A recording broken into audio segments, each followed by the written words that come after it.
नमस्कार, मैं रवीश कुमार। वाराणसी बनाम वायनाड हो गया है। बीजेपी वायनाड से प्रियंका की जीत पर सवाल उठा रही है तो कांग्रेस वाराणसी से प्रधानमंत्री नरेंद्र मोदी की जीत पर सवाल उठाने लगी है।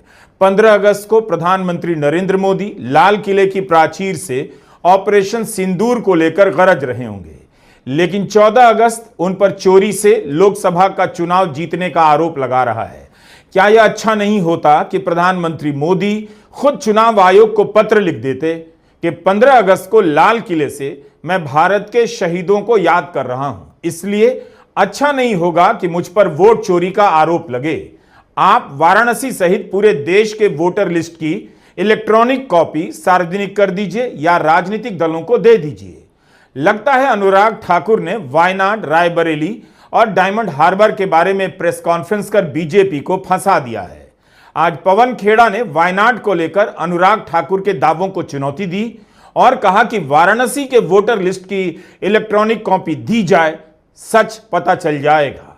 भारत में बूथ लूटने का इतिहास रहा है, वोट चोरी नया नया इतिहास बना रहा है। हम इस वीडियो में पानीपत की एक पंचायत के नतीजों की भी बात करेंगे। सुप्रीम कोर्ट ने 3 साल बाद जब चुनाव में इस्तेमाल यंत्रों की गिनती कराई तो हारा हुआ उम्मीदवार जीत गया। चंडीगढ़ के मेयर के बाद पंचायत के चुनाव में सरपंच के चुनाव की वोट चोरी पकड़ी गई। इस पर बात जरूरी है, लेकिन पहले बात वाराणसी की। हम वाराणसी का इलेक्ट्रॉनिक वोटर लिस्ट की मांग कर रहे हैं। सबको यकीन हो जाएगा, हमें तो है, लेकिन कुछ लोग अभी भी बचे हैं जिनके मन में संशय है। उन्हें भी यकीन हो जाएगा कि एक बूस्टर डोज मिला था प्रधानमंत्री को। काउंटिंग के दिन आधे दिन तक प्रधानमंत्री हार रहे थे। नरेंद्र मोदी वाराणसी से चुनाव हार रहे थे। गंगा पुत्रों ने उनका इलाज कर दिया था, लेकिन एक बूस्टर डोज फर्जी वोटर्स का मिल गया।